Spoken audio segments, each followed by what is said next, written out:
Today we're going to be looking at Gardevoir EX and putting it in the spotlight for the World Championships. It doesn't gain too much from Shrouded Fable, but as we know, it had an incredible NAIC with 6 decks in the top 8, and of course making it all the way to the final. A phenomenal run from Gardevoir, and it seems to be well poised going into the next set as well.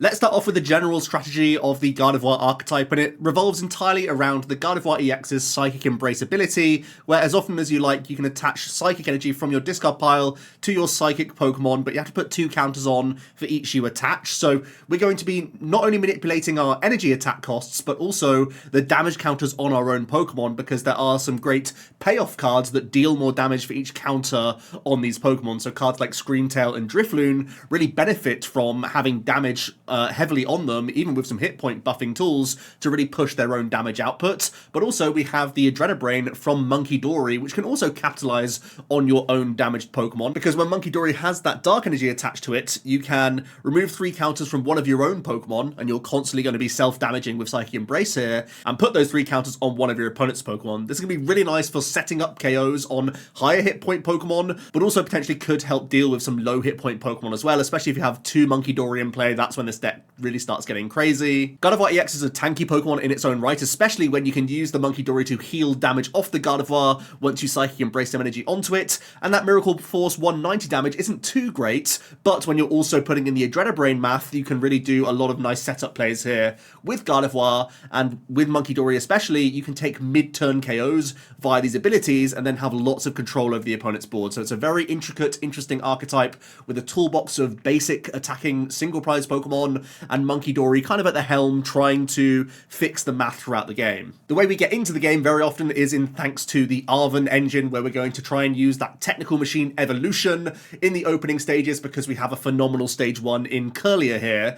Kirlia allows us to discard 1 card from our hand in order to draw 2, and that means we want to have multiple Kirlia on the board, cycling through the deck, discarding those Psych Energy for our Gardevoir EX, of course, as well as getting rid of those like excess Ball Search cards as you cycle through the mid-game. Gardevoir is actually one of the best defensive decks in the game, because not only can we use Iono and Countercatcher quite effectively as a sort of slower setup stage 2, but we can make some pretty nasty combinations happen with the combination of Screamtail and even Fluttermane. Screamtail means that we can Countercatcher up some higher retreat cost Pokemon and use that Roaring Scream to KO some Pokemon instead on the bench, whereas the Fluttermane enables us to shut down certain ability Pokemon when they're into the active, so we can Countercatcher up certainly some high retreat cost Pokemon with abilities. For example, Bibarel would be a textbook one here, has a 2 retreat cost and a great way for your opponent to top up on cards. But if you use Fluttermane to shut off Bibarel's draw power and then use the Hex Hurl to set up the Bibarel not quite for a KO, but so that next turn you can use Adrenabrain to KO it going back into your turn, then take out other things, it essentially means that we have so many ways that we can make comebacks, even if the opponent has a well-developed board, because we should be able to pick it apart with the combination of Screamtail and Fluttermane, as well as Munkidori getting into the mix. Onto the skeleton list then. This is just 52 cards of the deck, but I do think at the core you want to have a very thick line of Gardevoir. Kirlia is your draw power, Gardevoir is your main sort of energy acceleration engine. These are essential. We're playing 2 Munkidori, 2 Darkness Energy, so we can get that Adrenabrain working alongside our own Pokemon. It means that very often we're going to be promoting Pokemon like Gardevoir in our opening turn, so that we can simply Psychic Embrace to give ourselves fuel for that Munkidori as well, because very often the Drifloon and Screamtail, certainly, they like having as much damage counters on them as possible to improve their own attack damage, so you don't really want to use Munkidori to take damage off these Pokemon. You'd much rather like promote Kirlias, promote Gardevoirs, just put energy on them with Psychic Embrace to retreat, and then you can use the Adrenabrain to aggressively target your opponent's board. The Drifloon is the highest damage output option. Balloon Blast can get all the way up to 300 damage if we have Bravery Charm. Screamtail can reach up to 240 damage, but that can also be a bench damage attack. And Fluttermane has that disruptive ability that turns off your opponent's active Pokemon's abilities, which does allow us to have lots of sneaky lines of play. And that Hexel, it's not high damage output, but it's kind of good enough into evolving strategies, could set up a devolve strategy ourselves, or could just be used to initiate a prize race. And of course, Manaphy's a mainstay in our own deck because we have to protect our Kirlia engine. As you can see, Arven and Iono take the wheel here, but we are also playing 1 copy of Professor Churro's Scenario and 1 copy of Boss's Orders. Bearing in mind, we do also have the 2 copies of Countercatcher within our own deck list, so we do have still a decent amount of Gust here, but don't forget that Screamtail can also access your opponent's bench in a number of matchups. From there, it's pretty much just ball search cards. The Earthen Vessel is just more access to those Psychic Energies, so we can get those in rotation early. And the Artisan is a great stadium bounce that also has great synergy with Super Rod. You can just Super Rod the Pokemon that's just attacked or has been KO'd by the opponent back into the deck, then Artisan immediately getting that extra Ralts or your Screamtail or Drifloon or whatever else back into play straight away. So it's a great card that can just sort of sit in play whilst also bouncing stadiums for most opponents. Let's have a look at Gardevoir's matchup data from Twilight Masquerade then in the month of July. It's kind of interesting in that Gardevoir actually has a number of unfavorables and even matchups, and that's because ever since the NAIC, Gardevoir has been the deck to beat. You either play Gardevoir or you certainly don't lose to it, so that's why you only see Pidgeot Control as like a mildly favourable matchup. It's mostly like close stuff because other archetypes are very much aware of what Gardevoir is capable of in the Twilight Masquerade format, so they are sort of adapting accordingly. I think a few things to keep in mind going into the next set is that Charizard goes probably from an unfavourable to at least even and probably favourable, just by the trends I've been seeing in Gardevoir more recently, where in the Twilight Masquerade format, it was very uncommon to play TM Devolution and oftentimes just one copy of Fluttermane, whereas there is going to be a build I show later which will certainly have a decent time into Charizard because there is the Devolution strategy incorporated. Even if we're not playing the Devolution package, just a Mimikyu can help out that matchup, so I do think the Charizard will be getting improved coming into the Shrouded Fable meta. Miraidon, pretty obvious here, they just have a lot of pressure with their Iron Hands, oftentimes playing two copies, and if they are able to get that very early, especially with something like a Heavy Baton, that's going to be a big problem for us. The Ancient Box is difficult because they are just a very fast single prize archetype and we don't have many great means of catching up. And Snorlax is an unfavourable matchup. Yes, we can fill our board in a very specific way with our Klefki, Fluttermane, and just as many Ralts as possible, but it's much more common now that the Snorlax players are playing a high count of handheld fan, and I think that is quite difficult and challenging for Gardevoir to overcome, so it's definitely still a matchup worth respecting. I would also note that the Regidrago matchup is currently showing as even in the Twilight Masquerade format, but as we know, Regidrago does improve substantially with the introduction of Kyurem, so I think that matchup could be getting more difficult because we now have to always get a mana feed developed early game, and also we have to respect the fact that they could always just clone us out of nowhere and still get a big board wipe. Let's discuss A-specs in Gardevoir because there's no set-in-stone answer. At the NAIC, more players were playing Unfair Stamp, but Hyper Aroma had the highest finish among the top 8, making it all the way to the final, and of course Henry Chow was also the highest seed in Swiss. I think the biggest upside of the Hyper Aroma is that you are much more comfortable going first into a number of matchups, and I do think that's going to be more and more important going into the World Championships because of Regidrago specifically, which is one of the most terrifying archetypes when it gets to go first, so denying that, knowing that you have Hyper Aroma to fall back on, and can still draw a number of cards without the reliance on TM Evolution, does feel quite handy. However, Unfair Stamp is exactly the sort of theme of this archetype, where we're trying to use our counter catchers, we're trying to weave in Hand Disruption, we're trying to remove Engine Pokemon all in one go, and the Unfair Stamp just slots so nicely into a slower deck like this. There also has been an appearance of the Neutralization Zone Stadium card in some recent online tournaments to great success. In a closed decklist situation, this can definitely give the opponent a sort of gotcha moment where you can churro up your Gardevoir EX, leave your board with just single prize Pokemon, and if this happens to be the final stadium card, then your opponent may be brick-walled by the stadium. Let's next go on to what Pokemon we can add into the decklist as well. Oftentimes these are going to be just single copy cards, just like you see of the Screamtail and the Drifloon and Fluttermane right now, but Mimikyu is a really interesting one where that Safeguard can be a great defensive card that we can just retreat into against some aggressive archetypes, force some gusting in the opening stages, or even against something like Regidrago, which is looking to use cards like Dragapult EX on turn 2 of the game. You can make that play much less devastating by not giving up that single prize in the active position. Klefki was used to great effect at the NAIC, and it definitely does help out the Lost Zone matchup. I think you have to figure out whether or not the Lost Zone matchup is worth teching for going into Worlds, with it now having the looming presence of Kyurem around it. But you can also retreat into Klefki into some like Squawkabilly Turbo style engines, and of course the Regidrago engine does function very heavily off the use of their Teal Mask Ogerpon and often Squawkabilly and such as well. The one caveat to Klefki, of course, is that it shuts off your own mana fee, so it does enable the Kyurem play much more easy for your opponent. So the Klefki has to be a Pokemon that you get into play and then remove from play pretty swiftly once you've got your own board state established and it's done its job in slowing down the opponent. Cresselia is another great card that can be used against the Lost Zone box matchups as well as the Mirror Match for targeting bench Pokemon,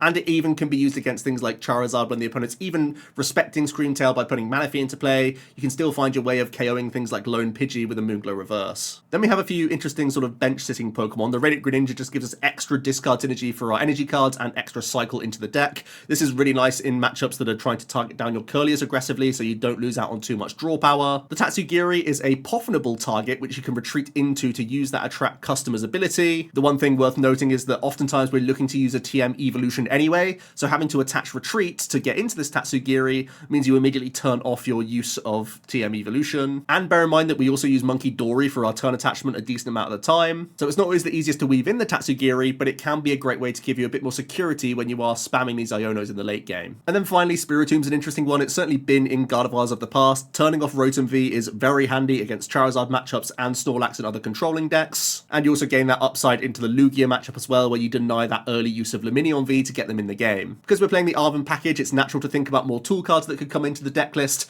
I showed in the skeleton just one count of Bravery Charm and TM Evolution. I think easily those could be bolstered in counts, but also I think it's definitely worth thinking about TM Devolution. Certainly, if you're expecting a decent amount of Charizard going into the World Championships, TM Devolution is a no-brainer here, where the matchup goes from unfavored, as we just saw in the Twilight Masquerade format, to being much more favored, where you can play even a second copy of Fluttermane alongside your Monkey Dory. You can very often set up multiple Pokemon and devolve them all in one go and completely flip a board state for a Charizard player. And then Luxurious Cape, it's a bit riskier than just an extra copy of Bravery Charm, but there are situations, especially if you play things like Mimikyu in your deck list, where it becomes just that much more annoying of a wall, but it also serves that sort of secondary purpose of like a second copy of Bravery Charm, where it just allows you to be that sort of end game attacking option when you're winning the game with something like a Drifloon or a Screamtail, and just have that little bit of extra reach available. Also, because we have an Arven package, we can get away with playing some one-of item cards. I think Enhanced Hammer is certainly a reasonable one, with Lugia being an even matchup, and that was in the Twilight Masquerade format, where very often Gardevoir was playing an Enhanced Hammer, so if you're expecting Lugia at Worlds, it's certainly worth the inclusion. Rare Candy, even as a one count, could be a nice fallback for when you're whiffing on those TM Evolution, and it could even give you some surprise avenues when you go first and the opponent isn't expecting a turn 2 Gardevoir attack. Because of how often decks are cutting the Rare Candy altogether right now, they may not play their board appropriately to expect a turn 2 Guardi EX swinging. And then finally, Nightly Stretcher has great synergy once again here. We have the double Super Rod and Artisan and a ton of one-of Pokemon, so having Nightly Stretcher, specifically because you can Arven for this card plus a hit point buffing tool, you can immediately get back something like a Drifloon plus Bravery Charm combination, or get a Screamtail plus Bravery Charm when we're trying to get aggressive with these basic attackers. But also it's naturally handy with the Monkey Dory synergy here. It allows you to use Radiant Greninja more proactively, even on Darkness Energy, for example, and it should just give the deck a bit more fluidity rather than having to spam your Super Rods as soon as you've seen them for whatever targets are in the discard pile. Onto the first deck list then, and this is the sort of Devo package where I have the second copy of Fluttermane, as well as keeping the sort of 2-2 Monkey Dory Darkness Energy package, and we have the TM Devolution coming into the deck list. I'm still a fan of the Radiant Greninja for that extra draw power. I do like the Mimikyu right now. I think it's great into Charizard, especially because you have the TM Devolution, you can have the sort of slower approach. Of course, 7 counters from the Ghost Eye of Mimikyu is enough so that you can devolve a Charmander, for example, and it just gives your opponent more hurdles throughout the game. I'm also playing the Hyper Aroma Ace spec in this build, and I think that does give us that more license to go first into some matchups, and I think certainly you'll be opting first blind, and I think that's mostly because of the popularity of Regidrago V-Star. That's kind of what's making me dictate if I want to go first or second with Gardevoir. It's normally quite comfortable if you are playing this Ace spec. However, I am still playing 2 copies of the TM Evolution in the deck as well. I think even just having extra fodder for your refinements is nice, so having that second copy means you're not so worried about prizing this card, and it is so influential when you are going second, or even on a number of turns when you do go first and you use this as your turn 2 play. It's still such a nice thing to have, and any extra copies is just nice fodder for refinement. The second copy of Flutter can help out against the controlling matchup, so now we can fill our board, but also it just leans more heavily into the Devo package in general, and we are just playing that second copy of Artisan to give us more synergy with those Super Rods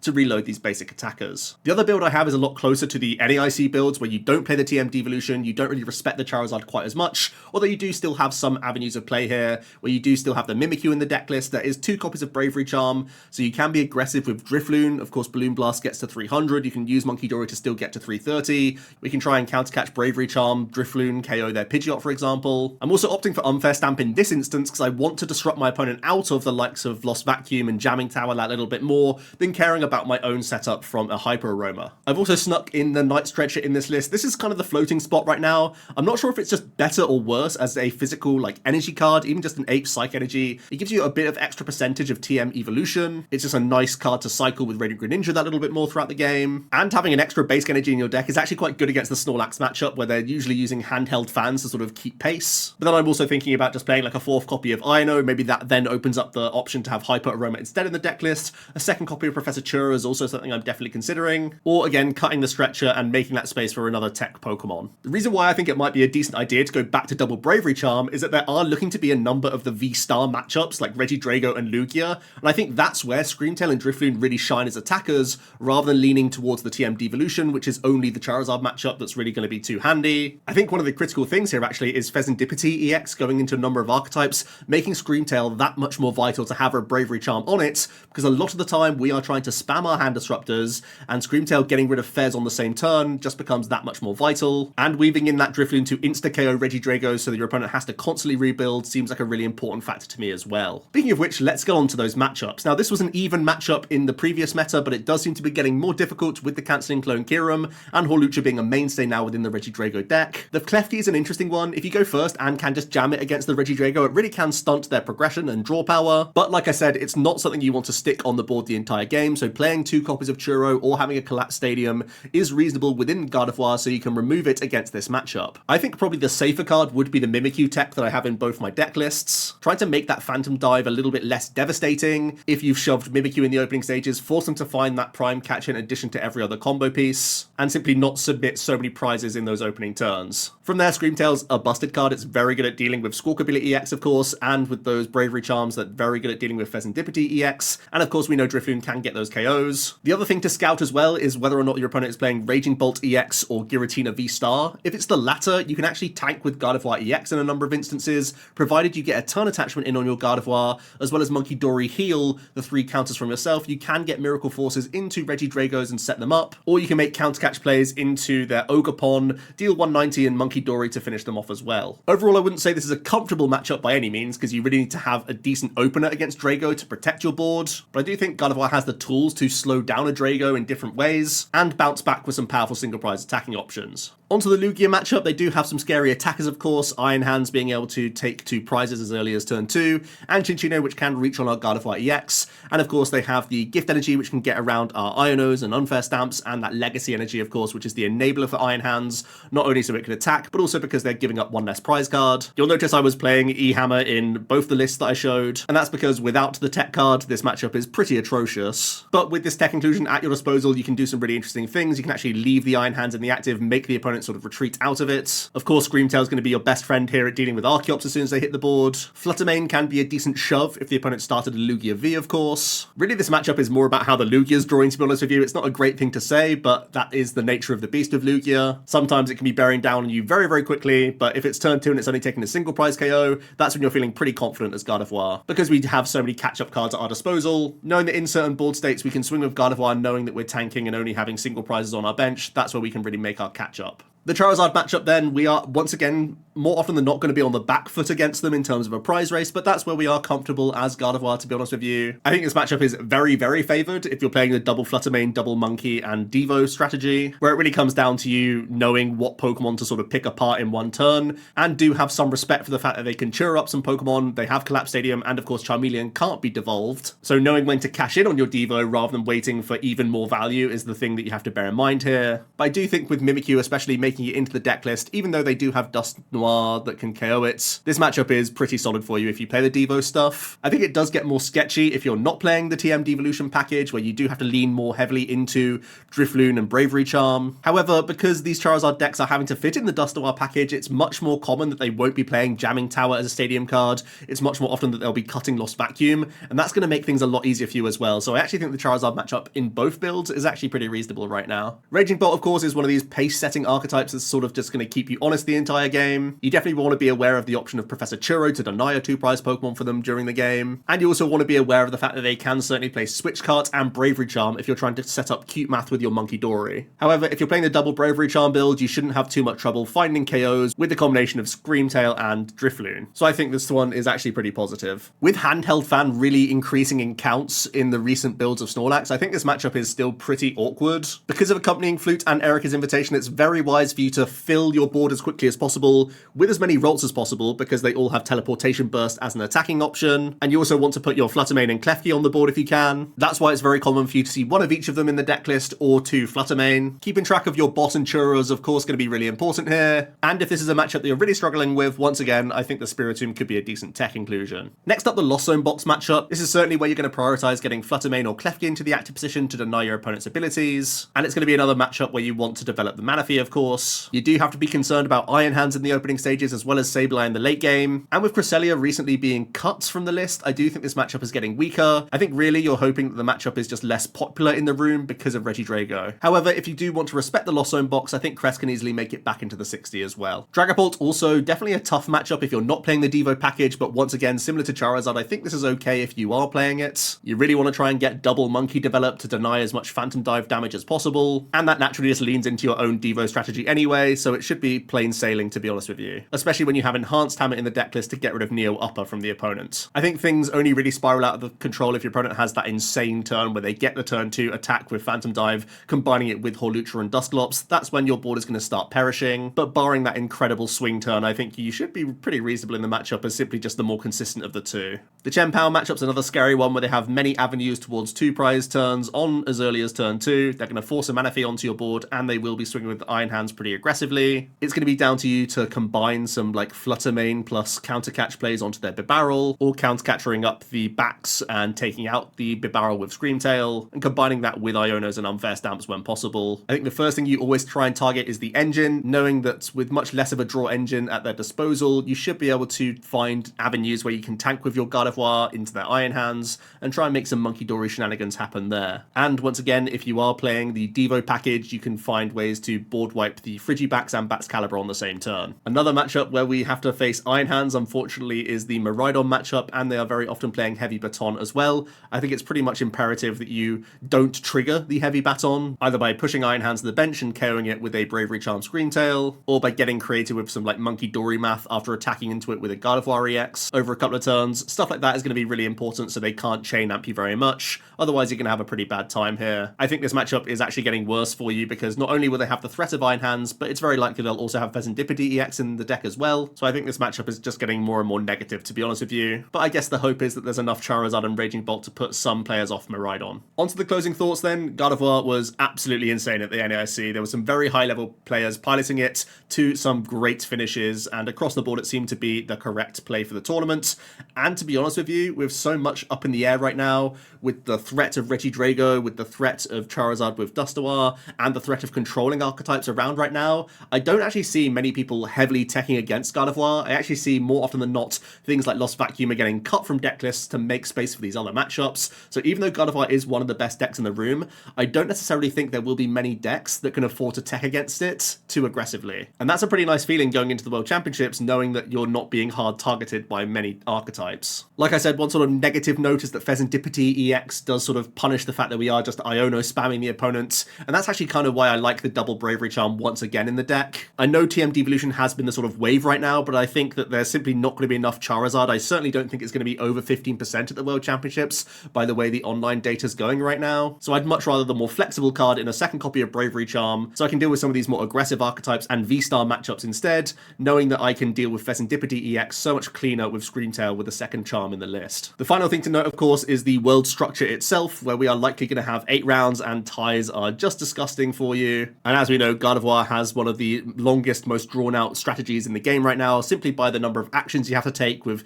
constant uses of refinement, constant shuffling of the deck with your ball search cards, your vessels, your super rods, that sort of thing. It's inevitable that the clock whittles down when you play this archetype, even when you're playing it quickly, because it's still imperative for you to thin the deck as much as possible to give yourself the strongest outs towards the late game. But that might be an off-putting component that even if this deck has a high win rate inherently, the fact that you have so many even matchups means that you naturally will be tying some of these, especially when you're coming up against other very competent players. And that can sort of lead you into a trap of having lots of ties or having gentlemen's agreements with opponents when you're playing the slowest deck in the room and leaving you in a bad spot. What are your thoughts on Gardevoir EX? I'll hear them all down below. Let me know your favorite way to build the deck right now, and do you think it's going to be another top performer like it was at the NAIC?